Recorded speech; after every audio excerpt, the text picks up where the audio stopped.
공직사회의 청렴과 신뢰는 작은 실천에서부터 시작이 됩니다. 선물 한 상자, 밥 한 끼가 부정청탁으로 이어질 수 있다는 사실 알고 계십니까? 오늘은 청탁금지법이란 주제로 실제 사례를 중심으로 그 의미와 기준을 알아가는 시간 가져볼 텐데요. 오늘 이 시간을 통해서 우리가 지켜야 할 윤리의 기준을 명확하게 알아가는 시간 가져보시기 바랍니다.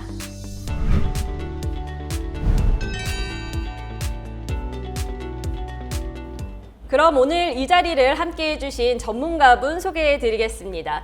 청렴연수원 교육 전문 강사로서 활발하게 활동하고 계신 분인데요. 유용원 사무관님과 함께하겠습니다. 안녕하세요. 네, 안녕하세요. 반갑습니다. 저는 청렴한 대한민국을 꿈꾸는 국민권익위원회 청렴연수원에서 교수직을 담당하고 있는 둥글둥글 유용원 사무관입니다. 반갑습니다. 오늘 저희가 얘기를 나눠볼 것이 이제 청탁금지법에 대해서 얘기를 나눠볼 텐데요. 사실 청탁금지법 하면은 많은 분들이 들어는 보셨을 겁니다. 그런데 정확하게 어떤 법인지 또 왜 만들어졌는지는 알지 못하실 것 같거든요. 이 부분에 대해서 설명부터 부탁드릴게요. 청탁금지법이 혹시 몇 살인지 아세요? 아하, 제가 이 청탁금지법을 뉴스에서 분명 봤습니다. 한 6년 정도 되지 않았나 라는 생각이 들어요. 그러기에는 너무 좀 어린 것 같습니다. 아, 더 됐나요? 네. 네. 2016년도 9월서부터 지금 시행이 됐습니다. 네. 이 법이 처음 시행됐을 때는 많은 걱정과 우려와 또 부정적인 내용이 있었습니다. 하지만 이 청탁금지법은 공직자들에 대한 어떤 공정한 직무 수행을 보장해주고 또 공공기관의 어떤 신뢰, 국민의 신뢰도가 많이 떨어진 것들을 많이 신뢰를 확보하기 위한 그 목적이 있었습니다. 네. 또 과거에는 이 법이 시행되기 전에는 우리 사회에서 혹시 그런 적 없었나요? 부정청탁하고 네. 금품 주고 이런 게 네. 뇌물하고는 다른 어느 일상생활의 저희들의 모습이었거든요. 영화에도 사실 많이 나왔잖아요. 그렇죠. 네. 그런 상황들을 이제 악습이고 폐습인 상황에서 그런 것들을 이제 근절시키면서 어떤 이 공정한 우리 한국 사회를 만들어가는데 이바지하게 된 법입니다.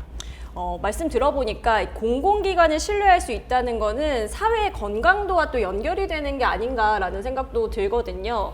그렇다면요, 이 법을 구체적으로 어떤 상황에서 누구에게 적용을 하는지를 알아야 또 조심하실 것 같아요.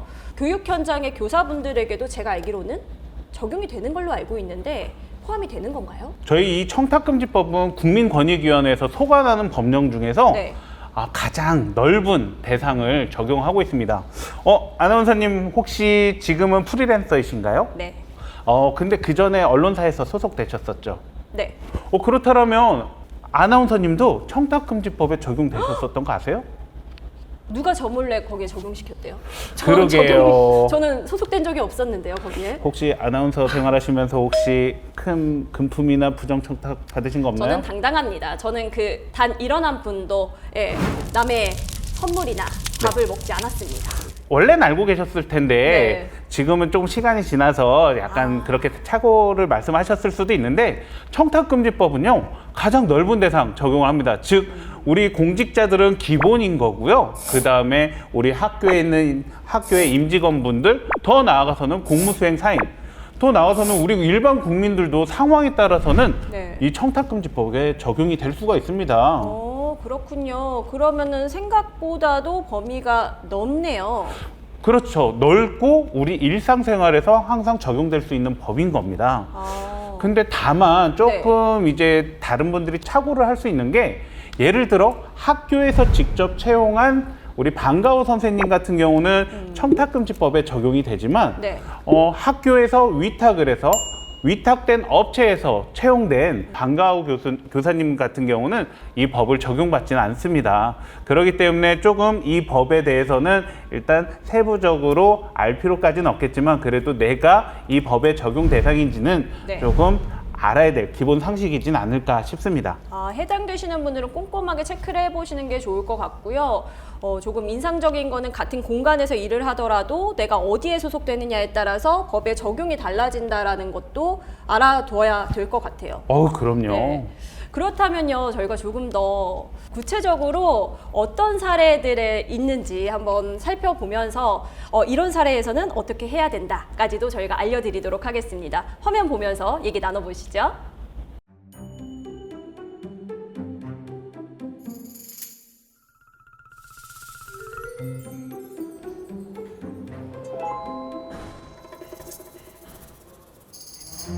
아이고 우리 선생님, 아유 수업 때문에 바쁘신데 또 이렇게 상담까지 해주신다고 그래갖고 바쁠 때일수록 이런 것 좀 드셔가면서 천천히 하셔요. 아니에요. 이런 거 안 사오셔도 되는데. 이런 중요한 대화가 또 안 오는데 그냥 말 수가 있어야지.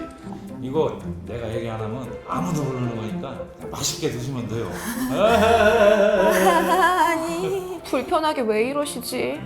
안 받을 수도 없고.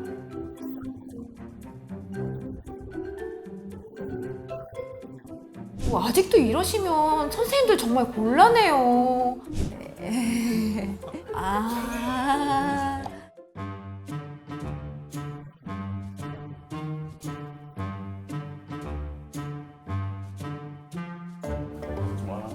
선생님, 조금 전에 이만솔 학생 보호자 상담을 했는데요. 상담 잘 하셨고? 아이 뭐 한 소리 워낙 잘하잖아요. 네. 아버님께서 상담 오셨어요.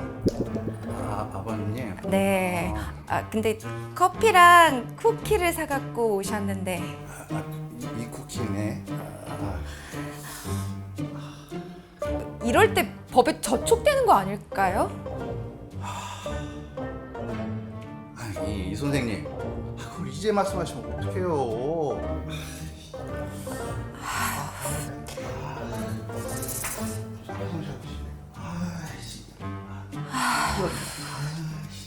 와, 지금 이 쿠키 받으신 교사분 덜덜덜덜 떨고 계실 것 같아요. 아, 그래요? 네, 얼마나 불안하시겠어요.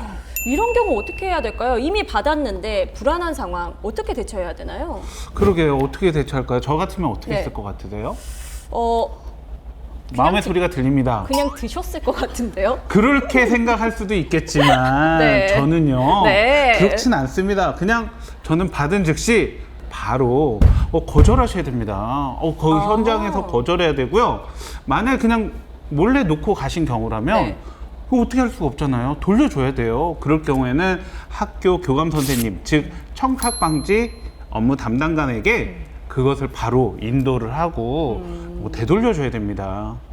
만약에 그걸 받으면요, 네. 과태료 또는 형사처벌 될 수 있다는 점 조심해야 됩니다. 정말 조심해야 할 상황이네요. 네. 네, 그렇습니다. 만약에 그것을 정상적으로 반납했다, 그럼 어떻게 되는지 아세요? 처벌을 받지 않겠죠? 아, 그래요? 네. 확실한가요? 그래도 처벌을 받는다면 저 신고 안 할래요. 어차피 그렇죠. 처벌을 받는데 뭐하러 합니까? 맞습니다. 네. 그런 취지입니다. 그것을 내가 반납했다라고 해서 처벌받을 거, 내가 그런 상황에 엮였다라고 해서 많이 걱정들을 하시는데 정상적으로 내가 반납을 하거나 아니면 그것을 바로 신고를 한다라면 이 청탁금지법 관련해서 적용해서 제외가 될 수가 있습니다. 네, 그렇군요. 자, 그렇다면 이 부정청탁에는 어떤 것들이 포함되는지를 좀 살펴봐야 할 것 같아요. 부정청탁의 것과 합법적인 민원을 좀 구분하는 것이 중요하겠다라는 생각이 지금 들거든요. 그렇죠. 중요합니다. 예를 들어 청탁 자체는 나쁜 건가요? 청탁, 부정이 안 붙으면 안 나쁜 건가요? 네, 그렇게 볼 수 있죠. 네. 만약에 청탁을 모든 청탁을 다 나쁜 거라고 본다라면은 이 청탁금지법은 우리 국민들을 너무나 모든 일상생활에서 억압하거나 제한을 할 것 같습니다. 그렇기 때문에 이 청탁금지법에서는요, 총 14가지 대상 직무에 관련해서만 적용을 하고 있습니다. 네. 쉽게 다 기억하실 수는 없겠지만 계약 아니면은 수사, 평가 등 공직자의 직무 수행이 우리 국민들한테나 아니면 다른 공직자한테 영향을 갈 수 있는 대상 직무를 14가지를 정해놨거든요. 네. 그거에 관련해서 요청을 할 때 법과 절차를 어겨서 요청하는 그 내용을 부정청탁이라고 봅니다. 그래서 그런 것들은 저희들이 부정청탁이라고 적용을 하고요. 예를 들어서 어떤 민원을 제기하시는 분들 같은 경우는 본인의 사항을 내용한 거기 때문에 그런 분들은 부정청탁이라고 볼 수는 없습니다. 네, 꼼꼼하게 항목들을 14가지, 7가지 네. 또 함께 체크를 해봐야겠네요. 이것만 기억하면 됩니다. 안 되는 거 14가지는 공직자의 직무 수행이 국민들이나 다른 공직자들한테 영향을 주는 거. 그 다음에 허용되는 7가지는 통상적으로 저희들이 발급을 받는다던가 공개적으로 행해지는 업무들을 그렇게 생각하시면 됩니다. 네, 이렇게 해서 저희가 부정청탁의 기준까지 살펴봤는데요. 그런데 사무관님, 지금 이 시간에도 긴장하면서 제 이야기 좀 들어주세요 하는 분들이 영상으로 준비가 되어 있거든요. 오, 그래요? 네. 그럼 함께 지금 보실까요? 볼까요?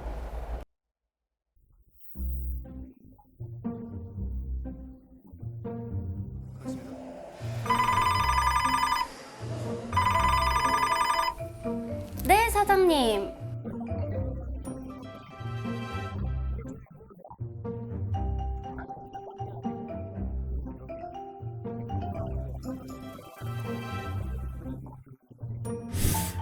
근데 사장님 제가 조금 바빠가지고요. 그냥 전화로 말씀하셔요, 전화로.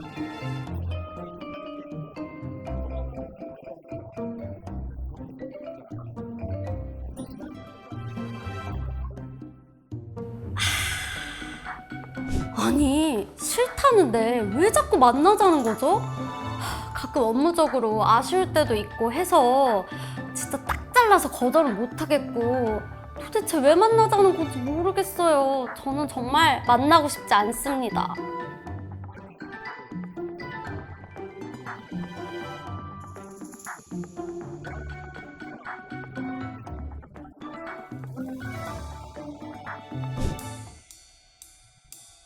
안녕하세요. 시장님 오셨슈? 네, 아유. 얼굴 보고 얘기하니까 얼마나 좋아. 이게 다 사람 사는 정이지 뭐. 안 그래요? 전화로 말씀하셔도 되는 걸 굳이. 그래도 이게 다르지. 오늘 밥은 제가 살게요, 사장님. 맛있게 먹을게 그러면.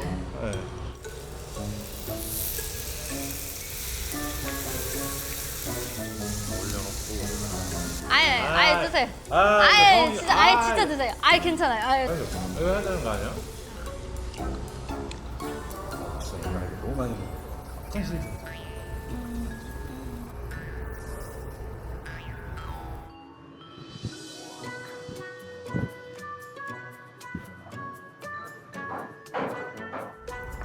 우리 실장님 저기 더 좋은 일을 모셨어야 되는데 이 풋불 한우가 뭐야?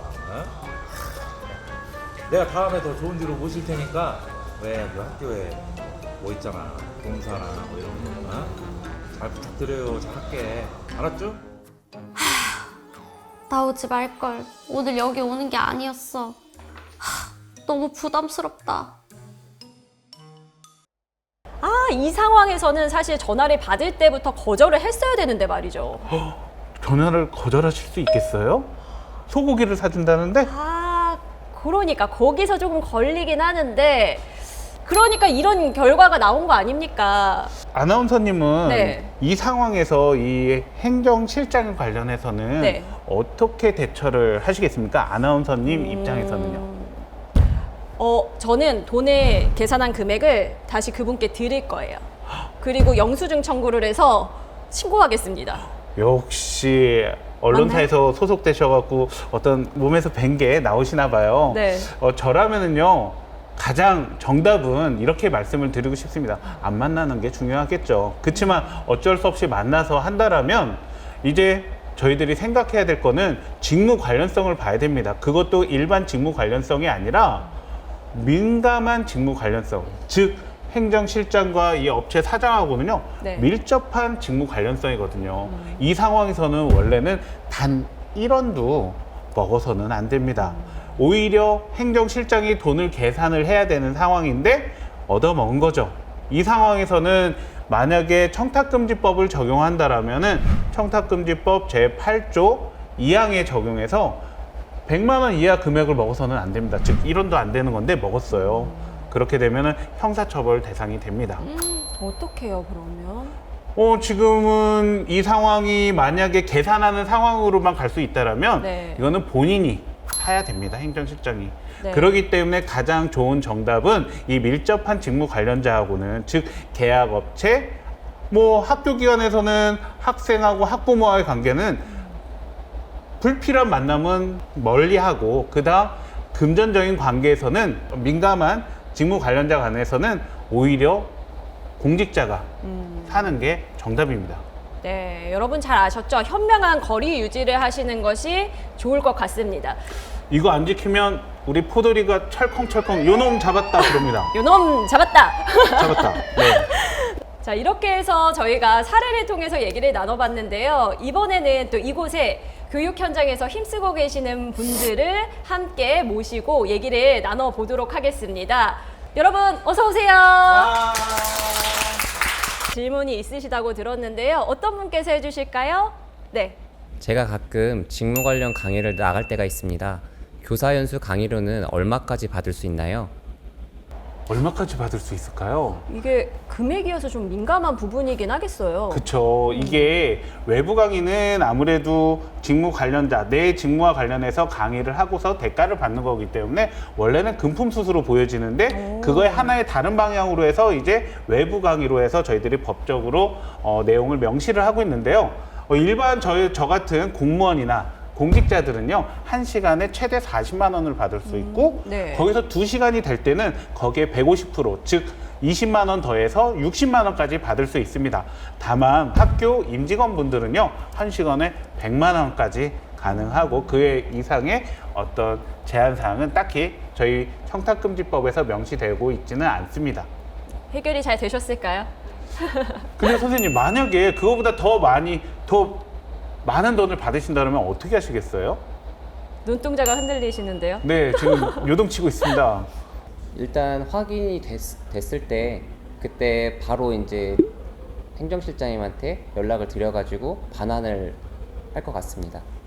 맞게 말씀을 하신 것 같습니다. 다시 한번 좀 정리하면 법에서 정한 금액보다 더 받았다라면 그거는 즉시 반환이 이루어져야죠. 그렇게 하기 위해서는 선생님 혼자서 바로 현장에서는 직접 반환하는 게 가장 좋은데, 그것이 안 된다라면 우리 청탁방지 업무 담당관인 교감 선생님하고 같이 얘기를 해서 즉시 반환이 이루어질 수 있도록 해야 하는 것이 중요합니다. 왜냐하면 2일 이내에 그것을 신고를 해야 되기 때문에 그렇습니다. 그 초과분에 대해서. 네. 그거 안 하면 처벌을 받습니다. 아, 그렇군요.